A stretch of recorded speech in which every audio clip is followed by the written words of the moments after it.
오늘 수화 통역하시는 분께서는 안 오셨나? 일요일은 없나 보다. 이쪽으로 오십시오. 그쪽에. 예.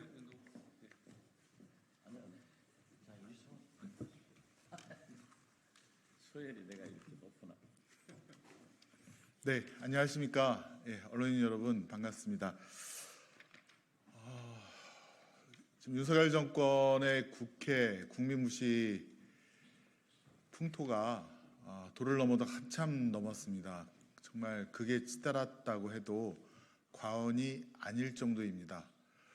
금요일 날 정당한 출석 요구서를 건네주려는 민주당 법사위원들을 폭력으로 밀치고 막은 행위, 또 언론인들의 취지를 입틀막처럼 막은 행위에 대해서 다시 한번 대통령실에 깊은 유감을 표합니다. 오늘 기자회견은 지난 6월 21일 순직해병 특검법 청문회에서 선서를 처음부터 거부하거나 또 소명 없이 정당한 이유 없이 증언을 거부한 그런 증인들에 대한 고발과 관련된 기자회견입니다. 저희 더불어민주당 법사위원님 및 조국혁신당 박은정 의원님께서는 하나하나 꼼꼼히 윤석열 정부와 증인들의 불법 행위에 대해서 반드시 그 책임을 물을 것을 말씀드리면서 오늘 기자회견에 참석하신 분들의 우선 소개부터 진행하겠습니다. 더불어민주당 법사위원 박지원 위원님 나오셨습니다. 네, 그리고 민주당 최고위원 서영교 위원님 나오셨습니다. 그리고 더불어민주당 원내 정책수석 김용민 위원님 나오셨습니다. 그리고 이건태 위원님 나오셨습니다. 박균택 위원님 나오셨습니다. 조국혁신당 법사위 간사직도 겸임하시는 박은정 위원님 나오셨습니다. 준비된 기자회견 읽도록 하겠습니다. 순직해병 특검법 청문회에서 증인들의 국민무시, 진실 은폐 행위를 고발합니다. 우리 더불어민주당과 조국혁신당 법사위원 일동은 지난 6월 21일 있었던 순직해병 특검법 청문회에서의 이종섭 전 국방장관 등 총 6인의 증인들의 선서 거부, 증언 거부, 위증과 거짓말로 이루어진 국회 모욕에 대해 고발하고자 합니다. 지난 순직해병 특검법 청문회는 최해병 순직 사건과 순직 이후 책임자 수사에 외압을 행사한 자들에 대해 국민 앞에 실체적 진실을 밝히기 위해 개최되었습니다.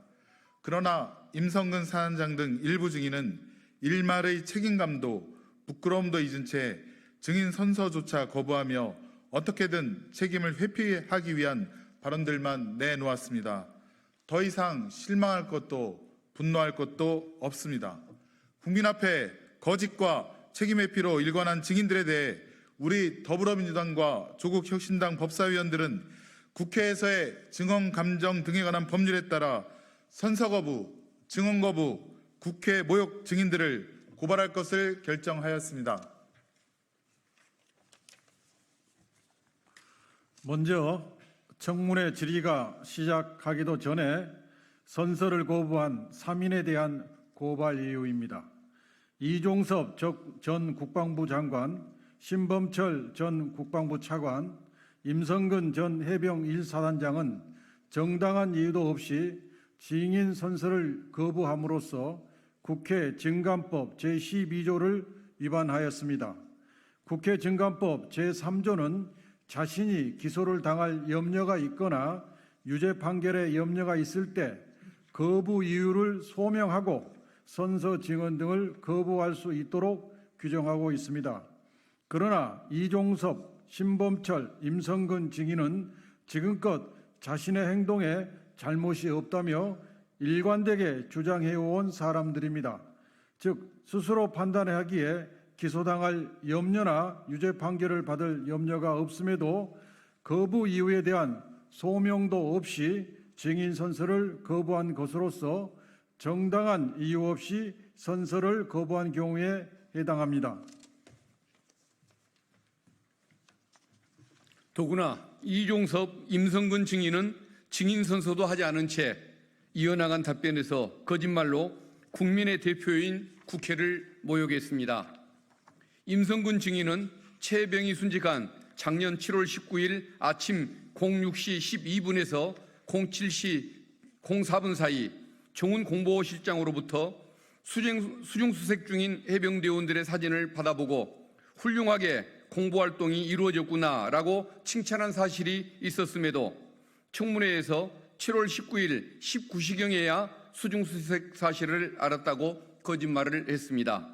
이 밖에도 이종섭 증인은 23년 7월 17일 집중호우와 관련한 중앙재난안전대책본부 회의에 참석하느라 해병대 마린홈 행사에 참석하지 않았음에도 마린홈 행사에 참석하여 임성근 사단장을 만났다고 거짓말을 했습니다.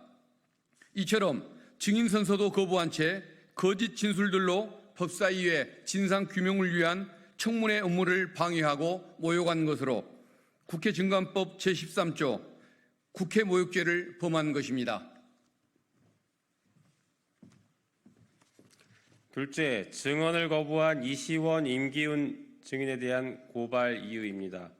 청문회 당시 이시원, 임기훈 증인은 여러 법사위원들의 수사 외압에 윤 대통령이 개입되었는지 여부를 묻는 질문에 정당한 이유 없이 증언을 거부하였습니다. 선서 거부와 마찬가지로 증언 거부 역시 자신이 기소되거나 유죄 판결을 받을 염려가 있을 때 거부 이유를 소명한 경우에나 가능한 일입니다. 윤석열 대통령 또는 제3자가 기소되거나 유죄 판결을 받을 염려가 있다고 하여 증언을 거부할 수 없음에도 이를 거부해서 위증의 죄를 범한 것입니다. 심지어 임기훈 증인은 작년 7월 31일 대통령 주재 안보관계 수석 비서관 회의에서 대통령이 경로했는지 묻는 법사위원회 질문에 안보상 중요한 사안이라며 답변을 거부하였습니다. 윤석열 대통령의 경로가 국가 안보라는 황당한 주장을 하며 정당한 이유 없이 증언을 거부한 것입니다. 이 역시 명백하게 국회 증감법 제12조를 위반한 것입니다. 100번 양보하여 대통령의 경로가 군사, 외교, 대북 관계의 국가 기밀에 관한 사항이라 한다면 국회 증감법 제4조에 따라 5일 이내에 국가 기밀에 해당함을 소명해야 함에도 지금까지 아무런 소명이 없었습니다. 셋째, 박성재 법무부 장관에 대한 고발 이유입니다. 박성재 법무부 장관은 청문회 말미 정청래 법제사법위원장이 최혜병 특검법의 주무장관이니 법안 심사 절차에 참석해 줄 것을 요청했고 대법원, 법원 행정처장은 참석했음에도 불구하고 자신에게 발언권을 주지 않았다는 이유로 일방적 주장만을 늘어놓은 채 청문회장인 법제사법위원회 회의실을 무단으로 이탈하였습니다. 법사위원장의 정당한 요구를 무시하고 모욕적 언행으로 국회의 권위를 훼손하였으므로 국회 증감법 제13조 국회 모욕의 죄를 위반한 것입니다.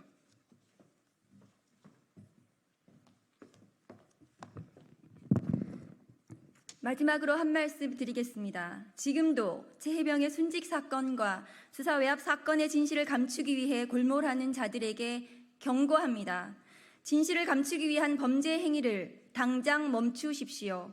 평생을 공직에 복무하며 국민의 혈세로 사회적 대우를 받으며 살아온 자들이 국민 앞에 진실을 은폐하고 책임을 회피하는 것은 국민에 대한 배신 행위입니다.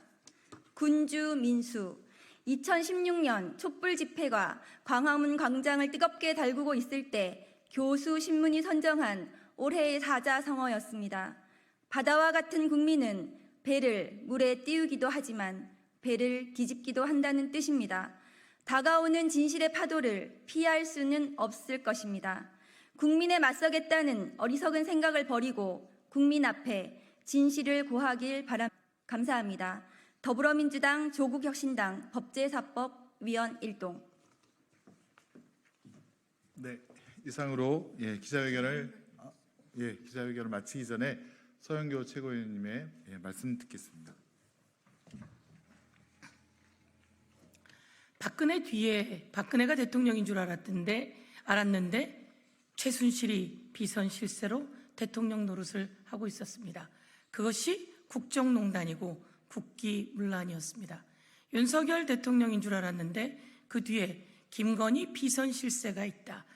또 그것을 넘어 이종호 주가조작 주범이 또한 여러 가지 국방장관 그리고 또 수사 외압의 비선실세로 또 드러나고 있다. 이런 의혹들이 잔뜩 나오고 있습니다.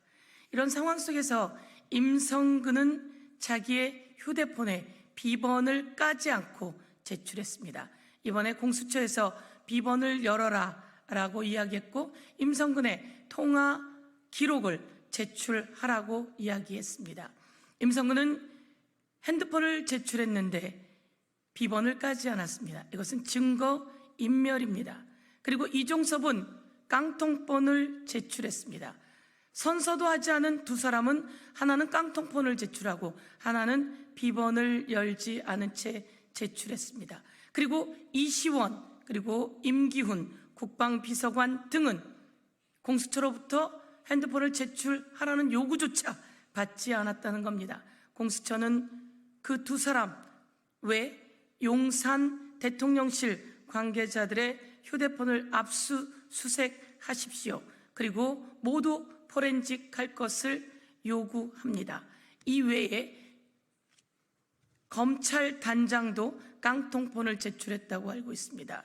이것은 그날 입법청문회에 나왔던 이종섭 그리고 임성근, 임기훈 그리고 이시원 등 모든 사람들이 증거를 인멸하기 위해서 선서를 거부했고 증거를 인멸하기 위해서 거짓 증언을 했고 또 증언을 거부한 것입니다. 증거 인멸의 죄도 함께 묻게 될 것입니다. 예. 추가로 더 그럼 기자회견을 마치겠습니다. 언론인 여러분께 감사 말씀드립니다. 백프리 팀장 이동하셔서 기자분들 좀 기다리고